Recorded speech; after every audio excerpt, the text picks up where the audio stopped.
Hello students, welcome to my 22nd video. And as we know, we had started the second unit of our literature book, Environment, and we have already done this first poem, The Brook, which is based on the journey of a river, and it also teaches us many life lessons. Then we had done second lesson, Rani Khet's Gift, which is a description of a beautiful weather condition in the place called Rani Khet in Uttarakhand. And we also learn here, we learn how we should be appreciating nature and appreciating the little things happening around us, like sunset, rainfall, sunrise, all these things happening around us. We don't pay much attention, but they are the beauty of nature and we should be appreciating them. Then after that, we are going to start the last lesson of this unit, which is a very sweet lesson based on a squirrel, Tippity the flying squirrel. Now, so we see that first chapter of the unit is talking about river, the second is talking about the beauty of nature, and third is drawing our attention towards the animals which are kept as pet. And we learn many things from this lesson. It's just the description of a squirrel, what kind of habits it has, and all the things related to the squirrel in the narrator's house, how it behaves, what it does, all that. And we come to know the little things about this pet animal. And the lesson also brings our attention towards these small animals. And we should be keeping some pet animal at home and taking care of them the way the narrator has done in the lesson. So this writer of this lesson is Charles H. Donald, who was a well-known naturalist. In his book In Companions, Feathered, Furred and Scaled, published in 1920, he describes the various wild pets acquired by him and his wife during their jungle camping trips. So this we will be learning about this animal, squirrel here. So before that, we need to know what are rodents, because this squirrel, a flying squirrel, belongs to the rodents family. So what are these? They belong to the rodent family. Rodents are small, four-footed animals with strong, sharp front teeth, which they use for gnawing and nibbling. So we know these rodents. We have some of them at our home. The one we call rats. They also belong to rodent family. So some of them are given here in jumble letters to form the word. You will be rearranging them and finding the other group of rodent family. So that you will be doing. So now let us start the lesson.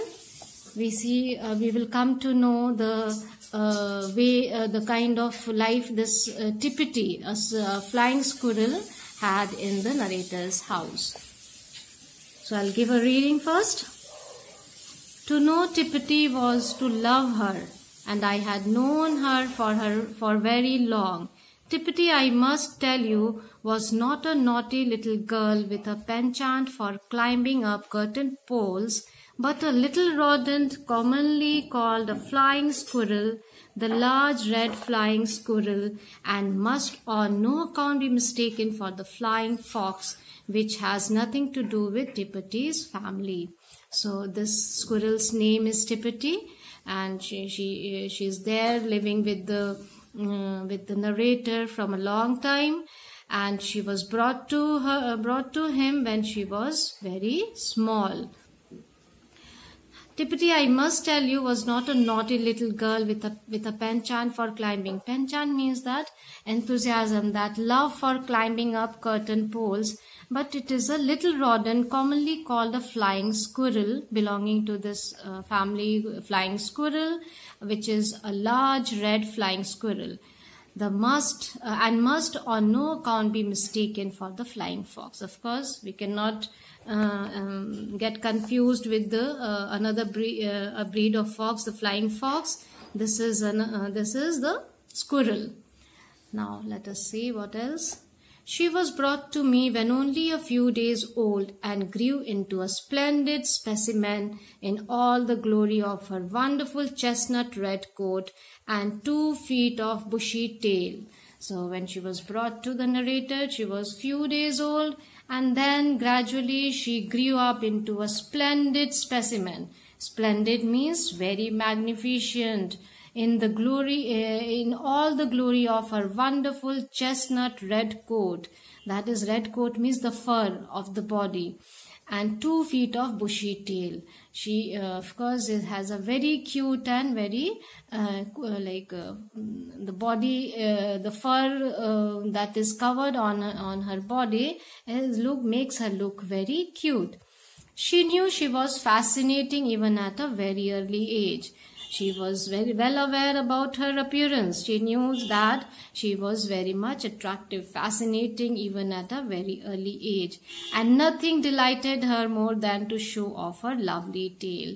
Show off means she kept on wailing her tail to show that she was having such a wonderful, cute tail.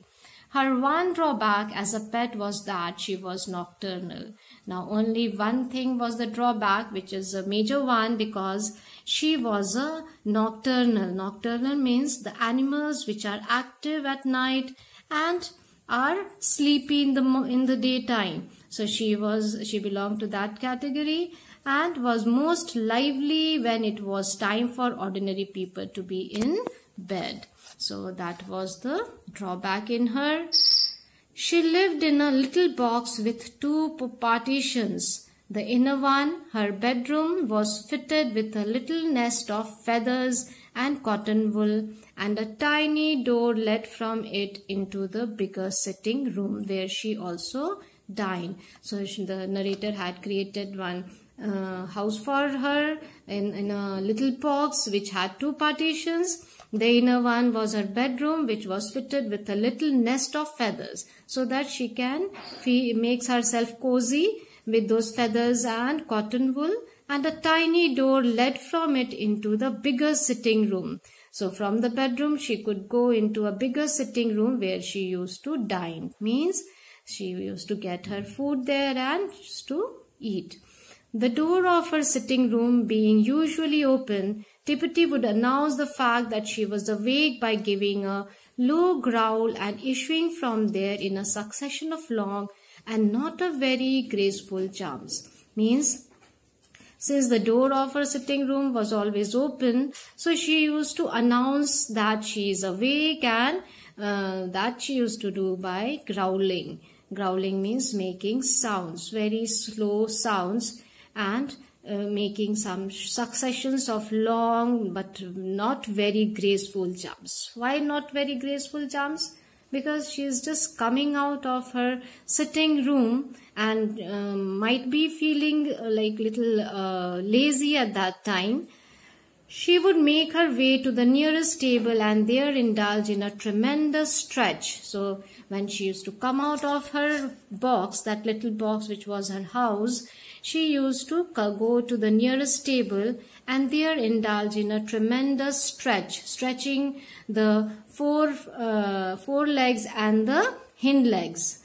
She would make her way to the nearest table and indulge in a tremendous stretch, extending her 4 legs to the full in front of her, and her hind legs, the 2 legs at the back, she used to stretch as long as they could go behind her, as far as they could go behind her.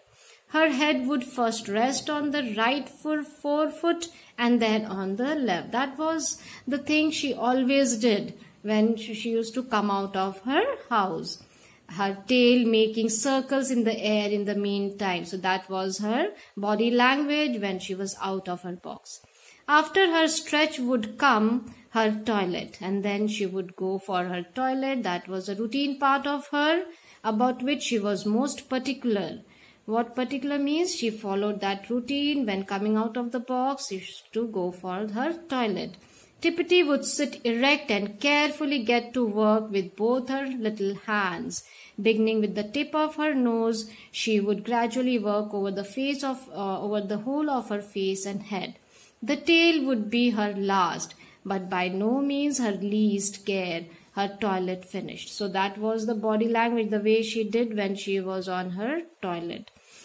She was like gets ready for her toilet, and when it is finished, Tippity would have a look around, take one jump off the table, and race up the nearest curtains to the pole above. So this is written, which is something she did every day. After her toilet was over, she used to race up, that is run up to the nearest curtains to the pole above, and went up on the curtains. There she would sit, her tail coiled round her neck, and those great big black eyes of hers looking solemnly down, and sooner or later she would leap right across the room onto my shoulder. So this is her daily routine, which is described here in a beautiful way. That is what she did after coming out of her little box, finishing her toilet, and then going up, climbing up the curtains, and from there she would look at the things down. Sooner or later she would leap right across the room onto my shoulder, and finally she goes and sits on the shoulder of the narrator. So we are going to stop here. We'll continue in the next video, the next part of the lesson. So take care everybody, and God bless you all.